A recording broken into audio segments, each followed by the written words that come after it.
I guess May 22nd at 12 p.m. noon. Time's up. That's on Friday. 21st is on Thursday, right?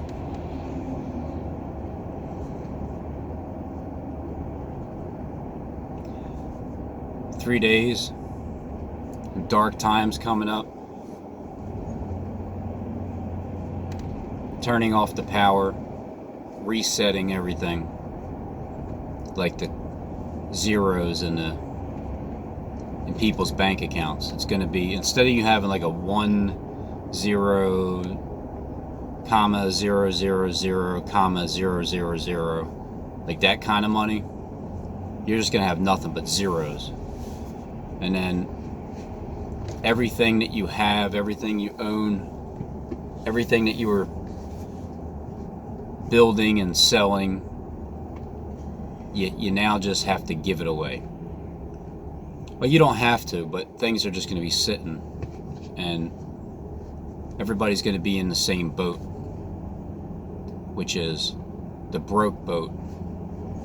We're all going to be broke. Well, not up until that time. There's a lot of rich people, and there's a lot of people getting richer, like as the days go by, with their bank accounts just being filled with money. Because you're especially the doctors, man, when you just sign, say, yeah, they died of coronavirus, and you get $19,000, just that person was going to die anyway. There are older people that are dying of the same causes that they were going to die from before this virus even came about. My stepson, his girlfriend works at the hospital, and I thought I didn't think he would see that part, because I thought once you have somebody working in a hospital, and then they're going to see that, people are dying of coronavirus. It's a real thing. But even it helps because he listens to Joe Rogan, which, now I know nobody's telling you 100% truth except for myself and maybe a couple others, but high profile like that, yeah, Joe knows what the deal is, what's happening, but he can't tell you all the truth. But it's good that he's even listening to him, because at least the words that come out of my mouth are similar towards his. So even my stepson, sees that the people that are dying of the coronavirus, according to his girlfriend, they're like in the 70s and 80s years old. Basically, the people that have been dying in the first place already, and they just sign how many people die in a day in one hospital, and the one doctor is the one that writes off, like, yep, this is cause of death. That doctor is filthy rich, because he's just taking a pen and maybe 3 seconds each. Let's say it's 2 seconds. Let's say it's 4 seconds. It takes 4 seconds to write a signature for $20,000. Each second he gets $5,000 a second. Can you imagine the power trip that you would go on when you're all of a sudden getting all kinds of money for just writing your damn signature? Like, I could see where it's enticing, because this person was going to die anyway, correct? This person here is 75 years old, died of heart failure, whatever. Well, I can get $19,000 if I just say that it's a coronavirus he died of, and then sign my name. So that's what's happening with everybody in different levels. There's people on YouTube that get paid the same way, just for spreading disinformation and fear. because they were promised a different outcome.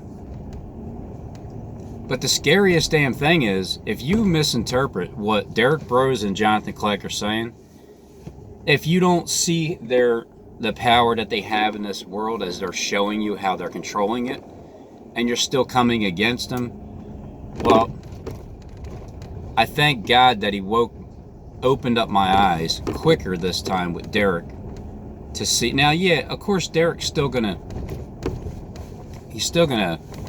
show you the world, and there's still gonna be a temptation to take what they give you, because it's gonna be, everything's gonna look so beautiful and lovely, especially those 40 days where America's not gonna be looking too good, but where you're being tempted and shown at, it's going to be a different story. It's going to look like heaven, because that's what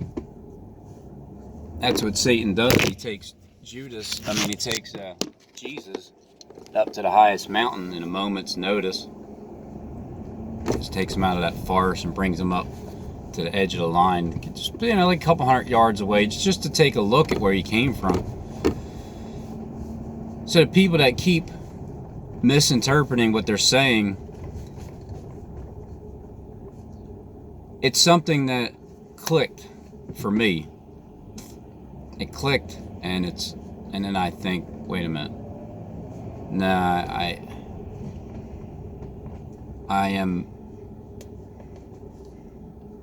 I'm fighting the enemy now. I wasn't at the time, because the enemy was whooping my ass. Therefore, I couldn't see it. So how do you fight something you can't see? Once you finally see it, then you drop your stones. Like yesterday, when Derek's doing his video and he's showing the cop talking about his situation, and then as he's showing you, then he's reading the comments, and you're seeing all these people are talking about how it's a crisis actor and it's all fake and everything. Well, here's my understanding and impression of it. The officer actor that was up on Derek's channel, yeah, he was showing you that he's reading to an extent, which I like that, because he's showing you he's reading. He's not pretending not to read, but he is looking over and he's reading his words. Same thing with the lady. And then it looked like he was saying some things, but he was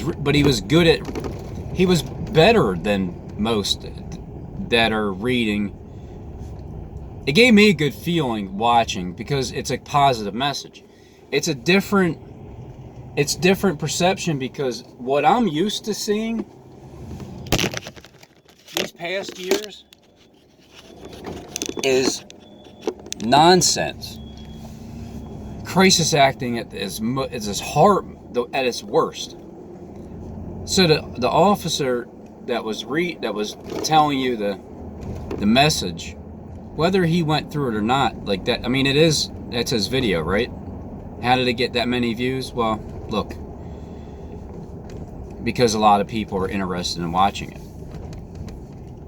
But at the same time, it's a message that the cop is giving you. But see, by Derek producing that video, it's a positive message. What he's showing you is this is what an officer, even though he wasn't an officer, doesn't matter. Even though he gets paid to dress up and do his thing, his message was clear. Don't fall into the trap. If it costs you your job, it's going to cost you your job. We're all going to lose our jobs anyway, sooner or later. It's just a carrot on the stick is what's keeping you from giving it up now, if you have to do the requirements like the mask, the test, and the vaccine. So when people are judging the guy because he's an actor, they're missing the message. Because you're judging someone, you're battling yourself. You're your own worst enemy. You don't know there's an invisible enemy that's luring you in to judge somebody, and that's what the problem is. Everybody needs to drop their stones. Stop throwing shit at people. But there's a blindness, there's a severe delusion that it almost seems like an act. Like, if people are that delusional, it tends to have me believe that you're just acting, because you can't be that stupid. But this is the way it is, and they're like snares, they're traps, they're set up for you to look at and either judge or not judge, and then you either pass the test or you fail the test. This is the hour of testing. Everybody's being tested in a certain way. So when you're seeing the officer talk and you're not listening to the message and you're trying to judge him for being a crisis actor, so what? He's a crisis actor. But the message was good, and the way the approach was good, because he's letting you know it's like being more human, showing you that he's reading some things, and he was better at talking even when he was reading, to make it pretty much seem like he wasn't, but he was being more authentic, and the message was good. So that's where I'm getting at. There's a snare being put in front of you, and the main thing that people need to do is, well, stop judging people. Stop judging them in a negative way. If you have a negative view, you shouldn't. The negative view is your own misinterpretation.